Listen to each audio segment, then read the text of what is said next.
Bonjour et bienvenue à cette séance d'information sur les vélos de type gravel bike.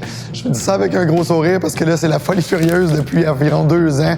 La grande majorité des gens qui nous demandent de l'information ou qui passent pour voir un vélo de route viennent pour un peu cette nouvelle catégorie de vélos de route, vraiment qu'on peut tout regrouper sous la forme des gravel bikes.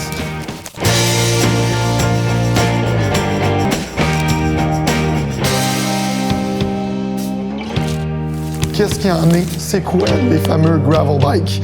Parce qu'il y a beaucoup de gens qui nous posent des questions, puis en nous posant des questions, on réalise que c'est beaucoup plus, pas compliqué, mais qu'il y a beaucoup plus de choix qui s'attendaient. C'est pas juste un moule, un type de vélo.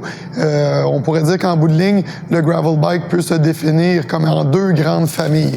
On va avoir les gravel bikes de type un peu plus route, puis on va avoir les gravel bikes de type un peu plus gravel, qui sont presque inspiré un peu du vélo de montagne. Les 2 vélos vont avoir leurs caractéristiques distinctes. Donc, on va commencer avec les gravel bikes de type un peu plus gravel, comme l'exemple que j'ai en avant de moi. Puis, au cours de la discussion, on va faire des comparatifs avec le vélo de gravel inspiré un peu plus de la route.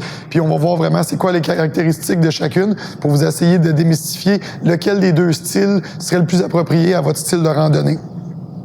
Donc, si on commence avec les fameux gravel bikes, vraiment gravel, on va avoir des vélos, justement, qui vont être plus costauds, plus robustes, plus justement inspirés un peu plus du monde du vélo de montagne.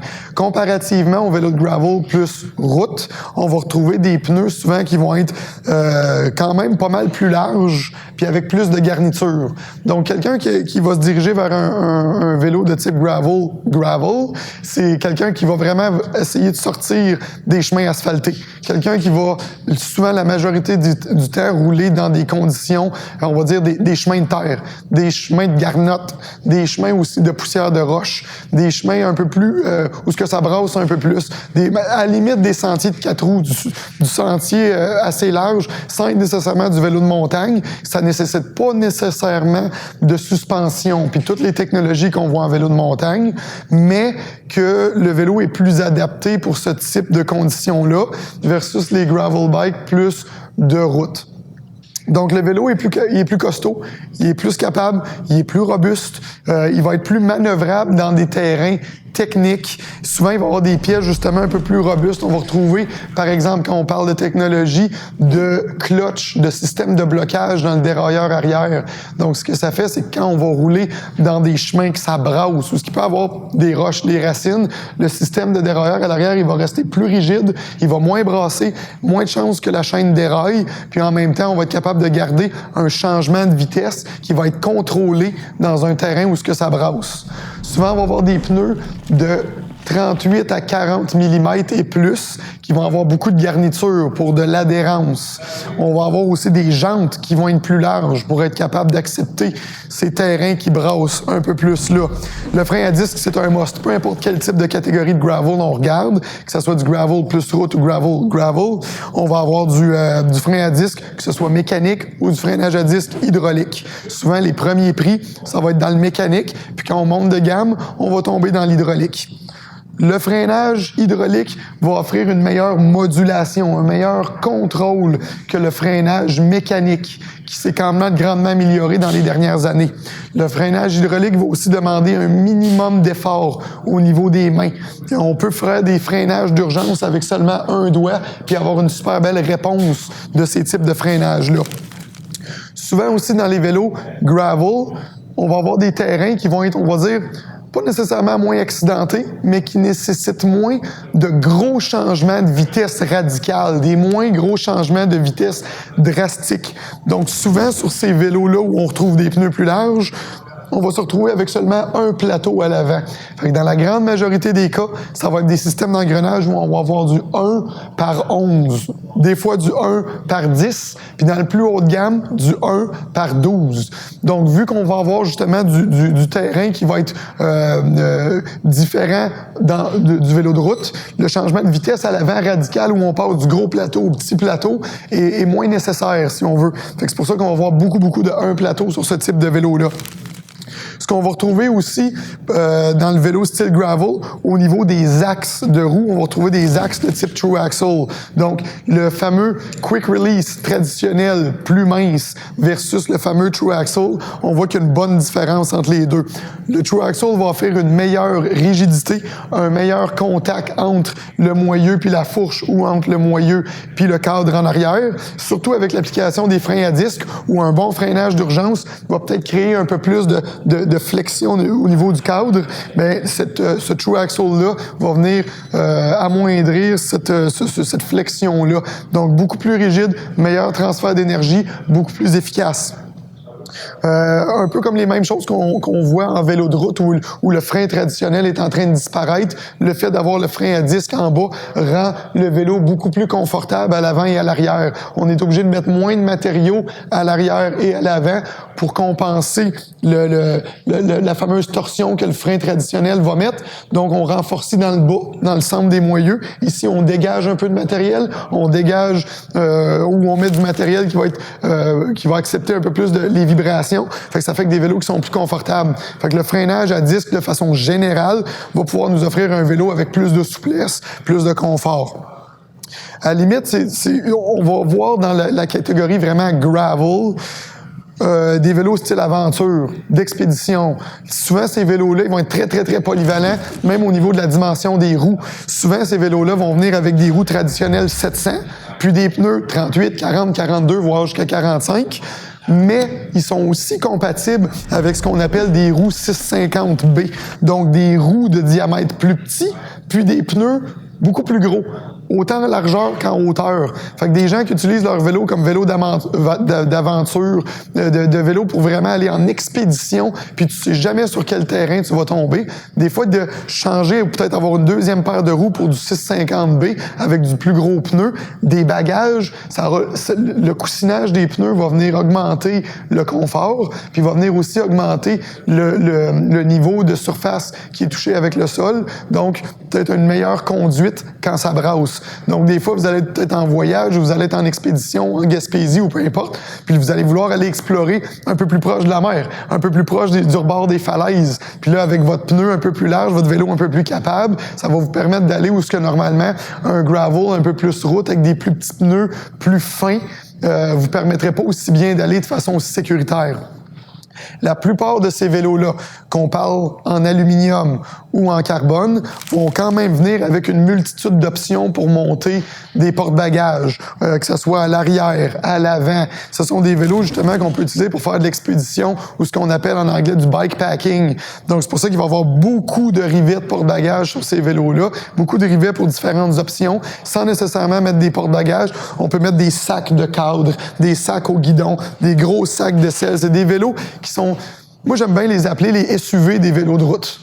C'est un petit terme personnel, là, mais c'est vraiment un vélo qu'on pourrait comparer à un SUV, excepté qu'il n'est pas 4x4, il reste 1x2. Donc, si vous me suivez. Donc, ça... Puis, non, c'est ça. Fait que dans le fond, c'est des vélos qui sont très capables, très costauds, puis qu'on peut aller un peu plus loin qu'un vélo gravel route va nous permettre d'aller. Fait que ce qui est très intéressant, puis qui rend le vélo très, très, très polyvalent.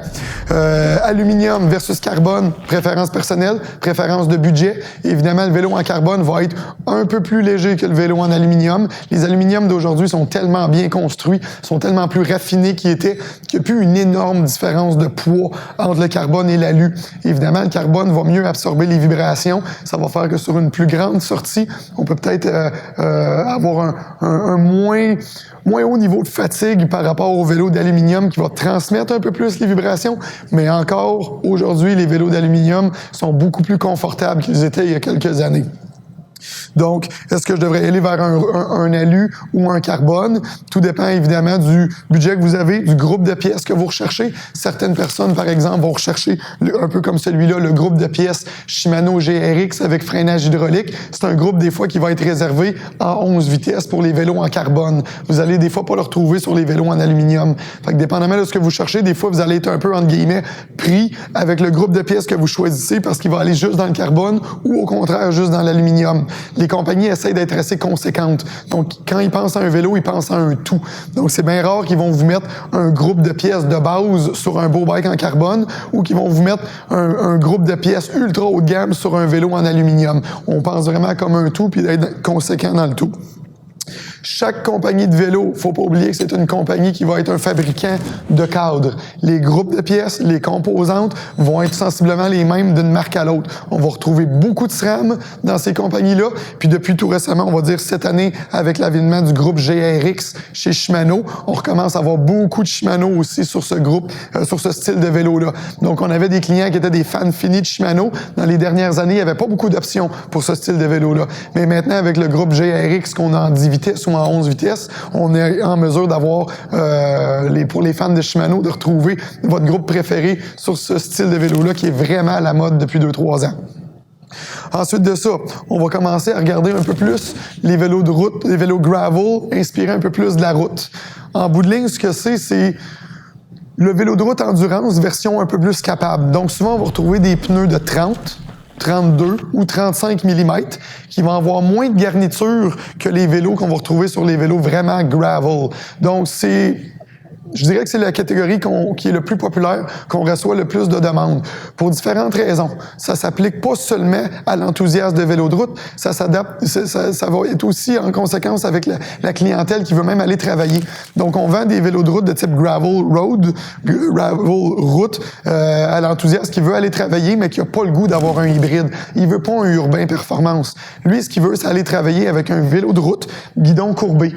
Mais il veut que son vélo soit bien adapté pour les milieux urbains, pour les trottoirs, pour être capable de les crevasses, les beaux nids de poules qu'on a, les chemins un peu maganés, la poussière de roche, tous les hasards de la route qu'on peut trouver, ou est-ce qu'un vélo de route performance ou endurance serait peut-être un peu plus nerveux à conduire. Le fameux gravel s'adapte très bien au milieu urbain aussi. Il nous donne une position plus sportive que notre fameux hybride ou notre urbain fitness traditionnel pour aller travailler. Puis on a le fameux choix de position des mains parce qu'on a un guidon courbé, puis on a le kick, on a le punch, on a l'effet vivant du vélo de route qui est bien intéressant. Quand on va travailler en vélo, que ce soit le matin ou quand on revient vers la maison le soir, ça ne tente pas que ça soit long, ça ne tente pas que ça soit pas efficace. On n'a pas le goût que notre sortie soit difficile ou laborieuse. On veut quelque chose d'efficace. Fait qu'à moins d'aller vers un vélo électrique, le gravel en ville est très, très, très populaire. Puis il y a la robustesse si on décide de mettre des porte-bagages puis d'avoir des vêtements de rechange, avoir notre équipement pour travailler. On peut en mettre en avant ou en arrière. C'est un vélo qui est utilitaire tout en ayant un beau comportement sportif. C'est pas rare de voir quelqu'un qui a un vélo de gravel route avoir des sorties avec des amis qui ont, par exemple, des vélos de route un peu plus classiques, un peu plus vieillissants il y a quelques années, puis d'être quand même capable de suivre son groupe d'amis qui n'ont pas nécessairement le même style de vélo parce que le vélo gravel de route a un beau comportement sportif. Il y a une belle réponse, une belle nervosité qui est très agréable à conduire. Donc, ça aussi, dans le gravel un peu plus route, on a toujours des options en aluminium ou avec des cadres en fibre de carbone. Dans cette catégorie là, ce qui est bien important de savoir aussi, c'est qu'il n'y a pas toujours 1 million d'options pour les porte-bagages quand on a de la gravel road en carbone. Donc, c'est toujours important de poser les bonnes questions puis de vérifier ce niveau-là parce que des fois, il y a des gens qui vont nous acheter des vélos gravel route en carbone. Puis ensuite de ça, ils veulent mettre des porte-bagages, puis non, ça fonctionne pas, le vélo n'a pas été pensé pour ça.